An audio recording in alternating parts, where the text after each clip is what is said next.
तो स्वागत है दोस्तों मेरे YouTube चैनल पे। तो आज मैं बताने वाला हूँ कि कोई भी कंपटीशन एग्जाम में आज फिर मैं एक टॉप 25 क्वेश्चन का सेट लेके आ चुका हूँ। ये देख सकते हो आप लोग, किसमें पूछा गया है, टेक्निकल वी बिल्डर के लिए। ये टेक्निकल भी अपना इसरो से क्वेश्चन है। तो इसमें जो टॉप 25 क्वेश्चन है वो मैं बताऊँगा, उसका क्वेश्चन एंड आंसर। तब लोग वीडियो में बने रहिए। जल्दी जल्दी स्टार्ट करके हम लोग ये करते हैं, ठीक है। क्या है क्वेश्चन? एक आर्क वेल्डिंग प्रक्रिया में सफल संघननता प्राप्त करने के लिए वह 3 घटक है जिन्हें तत्व नियंत्रण करना है। In arc welding process the 3 variables to essentially control to obtain the satisfactory welding arc. देखो, आर्क वेल्डिंग में अपना कौन सा मेजर वो 3 ये है फैक्टर है ना, कौन सा 3 फैक्टर है जो अगर हम लोग कंट्रोल कर लिए तो जो वेल्डमेंट है वो बहुत ही अच्छा आएगा। तो इसमें हम लोग क्या, देखो, आर्क वेल्डिंग में अपना करंट भी मायने रखता है, वोल्टेज भी मायने रखता है और स्पीड भी मायने रखता है कि कितने, अगर मान लो ज़्यादा स्पीड से जाओगे तो प्रॉब्लम आ सकती है वेल्डिंग में, ठीक है, अच्छा से वो फ्यूज नहीं होगा। तो अपना जो है welding current, voltage and speed, ये तीनों अपना ये मेजर रोल प्ले करती है। उसके बाद आएगा in fusion welding process penetration is the ratio of the in fusion welding process. Penetration is the ratio of, जो अपना मान लो कोई अपना पेनिट्रेशन आता है, इतना पेनिट्रेशन हुआ, चाहे इतना पेनिट्रेशन हुआ, अब मान लो नॉर्मल इतना पेनिट्रेशन हुआ, तो अपना पेनिट्रेशन क्या आएगा? मान लो हम इधर से वेल्डिंग करें ना, ये वेल्ड मेटल, ये कोई मेटल है, ठीक है, इसका अंदर जाना कितना अंदर तक जा रहा है, वो बोलता है क्या, ये किसके रेशियो पे डिपेंड करता है। देखो ऑप्शन में पढ़ते हैं, depth of weld to length, depth of weld to length. मान लो ये अपना ये, ठीक है, ये अपना वेल्डिंग हुआ है, ठीक है, जो अपना ये है नॉर्मल, मान लो जो अपना क्या है, डेप्थ ऑफ वेल्ड, ये कितना डेप्थ आया टू लेंथ, तो इससे और इसका कोई संबंध है? मान लो ये कितना लंबा आ रहा है, इसका गहराई इतना तक जाना चाहिए, या ये कितना लंबा आ रहा है, ये कितना, इससे तो अपना कोई संबंध नहीं है। क्या है? Depth of weld to width, depth of weld to depth. देखो ये कितना चौड़ा हो रहा है और ये कितना जाना चाहिए, तो मेन अपना ये आ जाएगा, ठीक है। अच्छा, width of the weld to the depth, width, देखो अरे दोनों सेम लग रहा है, depth of weld to width, width of weld to depth, width of weld to depth, ये अपना सही लग रहा है, ठीक है, ये वाला सही हो जाएगा, सी अपना सही हो जाएगा। और तीसरा नंबर हम लोग आते हैं, क्या question, a welding arc emits 3 types of non-ionizing radiation. Which of the following type is likely to cause our eye? हमारा आई को देख सकते, हिंदी में पढ़ना होगा। एक वेल्डिंग आर्क 3 प्रकार की अनायनिक विकिरण का उत्सर्जन करती है, निम्न में से आर्क आई होने की संभावना किसमें है? तो इसमें हमारा यूवी है। ये कोई मैं 3 अभी तक बनाया, तीनों में ये कॉमन क्वेश्चन है, ठीक है।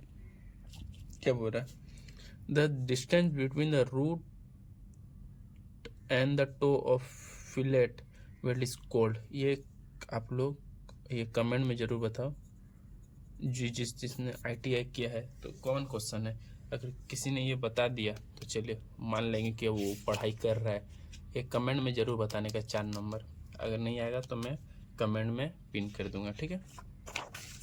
नेक्स्ट हम लोग बढ़ते हैं 5 नंबर क्वेश्चन की ओर। Forge welding is classified as, forge welding, forge welding क्या है?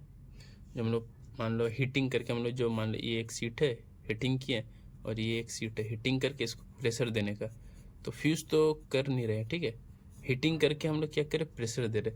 तो non fusion with pressure, fusion नहीं कर रहे हैं बट हीट कर रहे हैं, तो नॉन फ्यूजन विथ प्रेशर, ठीक है, हीट करके ये कर रहे हैं। तीसरा आ जाएगा the coating factor used to make medium coated electrode is, बताओ, मीडियम लेपित इलेक्ट्रोड के निर्माण के लिए प्रयुक्त लेपन गुणांक है,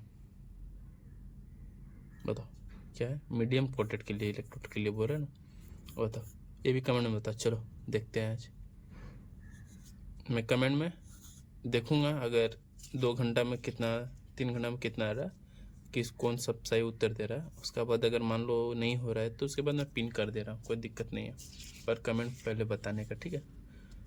क्या है तीसरे में, डीसी वेल्डन, देखो यहाँ वेल्डिंग है यहाँ वेल्डन है तो उल्टा पुल्टा जाए। डीसी वेल्डन जनरेटर का अंश जो एसी आवृत्ति वोल्टा को एसी को डीसी में वो निर्गम वोल्टता में परिवर्तन करते कहते हैं। The part of DC welding generator that convert AC supply voltage to DC welding output voltage is, बता क्या हो जाएगा इसका आंसर। इसका आंसर क्या होगा, ये होगा ये होगा ये होगा ये होगा, क्या होगा बताओ। देखो 8 नंबर पे आते हैं हम लोग, ठीक है। नीचे देखिए चित्र, देखो चित्र में क्या है, ये मार्किंग क्या है, ठीक है। ये ये ये ये हमारा अंडरकट, ठीक है। चलो नेक्स्ट क्वेश्चन। सोल्डर में प्रयुक्त मुख्य देखो principal material used in soldering tin and lead. Next जल्दी जल्दी खत्म करते हैं यार, जो समझ में नहीं पड़ेगा। इन थर्मिट वेल्डिंग क्या है, iron oxide and aluminium. Iron का रेशियो 1 होता है, अल्मोनियम का 3 होता है, तो 1:3, ठीक है। अब देखो ये भी बताने का, ये कमेंट में बता दोगे। An apron is safety accessory used to protect. Apron अपने किससे करता है, आई से, हैंड से, हेड से, फ्रंट बॉडी से, ये भी कमेंट में बताओ। कमेंट में बताने का। इजी क्वेश्चन मैं छोड़ रहा हूँ, जो हार्ड है वो मैं बता दे। Property of a substance to oppose the flow of electric circuit through it is term as, बताओ क्या बोल रहा है। पदार्थ का वो गुणधर्म जो उससे बहने वाली विद्युत धारा के प्रभाव का विरोध करता है कहलाता है। विद्युत धारा का विरोध करता है, बताओ। प्रतिरोध, रेसिस्टेंस। कंडक्टिविटी तो विरोध नहीं करता है ना, डेंसिटी भी नहीं करता है, इलेक्ट्रिक कैपेसिटी का रेसिस्टेंस अपना विरोध करता है। ओम्स लॉ कितना बार आ चुका है, क्या current is proportional to voltage, current is proportional to voltage, current is directly proportional to voltage, कितना बार आ चुका है। करंट डायरेक्ट भी स्क्वायर तो भी स्क्वायर नहीं होगा ना, हिंदी में देखो सब वोल्टेज स्क्वायर, ये नहीं होगा। Which of the following process is not a resistance welding process, not a resistance welding process. Post spot resistance है, ये भी अपना पोस्ट, ये भी प्रोजेक्शन में अपना, तो फ्रिक्शन वेल्डिंग अपना रेसिस्टेंस में नहीं आता है, ठीक है। नेक्स्ट आते हैं क्या है, which of the following process essentially require a vacuum atmosphere. ये लेजर बीम अपना कहाँ है, लेजर बीम है ऑप्शन में, तो लेजर बीम में वैक्यूम की जरूरत पड़ता है। आईएसओ एंड करोना, तो आईएसओ अपना किस पे क्या है, आईएसओ आईएसओ अपना international organization for standardization. ISO का फुल फॉर्म, कुछ फुल फॉर्म भी आएगा याद कर लेने का, जैसे ASME, इसका भी आ सकता है, मैक्सिमम अपना ASME भी आएगा, इससे ये याद कर लेने का, इसका फुल फॉर्म बता देंगे, बता देंगे। चलो नेक्स्ट वीडियो में बताऊंगा, अभी छोड़ो। An earth clamp is used in arc welding. Earth clamp का यूज क्यों होता है, होल्ड द इलेक्ट्रोड, पहले ही गलत हो गया। Connect to earth cable to electrode, ये भी गलत हो गया। Connect the earth cable to work piece, सही लग रहा है ना, सही है। Conduct the from earth cable to electrode, ये भी गलत है, देखो तो अपना C नंबर सही हो जाएगा। नेक्स्ट आते हैं, a device design for checking the shape and size of the belt, बताओ क्या है। वेल्ड आया नहीं, इससे नहीं पता चलेगा। बेल्ट इंडिकेटर, इससे पता नहीं चलेगा। बेल्ट टेम्पलेट से ना, तो अपना वेल्ड गेज से अपना पता चलता है। Which of the following weld position is easiest of, easiest flat, flat सबसे इजी है, ठीक, कोई दिक्कत नहीं। आपको वर्टिकल लग रहा है तो भी क्या कीजिएगा, आंसर तो फ्लैट ही है। If the number of passes to make a belt joint is increase then, यदि बेल्ट जॉइंट को बनाने के लिए पास की संख्या को बढ़ाया जाता है तो, अगर मान लो एक नॉर्मल फ्लैट ले लिया, चलो कोई बात नहीं, चलो ग्रुप ले लेता है, ठीक है। पासेस बढ़ेगा, ठीक है, 1 पासे, 2 पासे, 3 पासे, 4 पासे, उसका अपना केपिंग है, तो अपना पासेस का संख्या जितना बढ़ेगा ना, तो वो क्या डिस्ट्रक्शन आने का चांस उतना ही ज़्यादा रहेगा, तो डिस्ट्रक्शन इंक्रीज होगा, ठीक है। थर्मिट वेल्डिंग में the slag form during a thermit welding Al2O3, ठीक है। ओ सिंबल क्या आता है स्पॉट वेल्डिंग का, ठीक है। क्या है solder iron are made of copper, copper का क्या है ये गुड कंडक्टर ऑफ हीट है ना, ठीक है।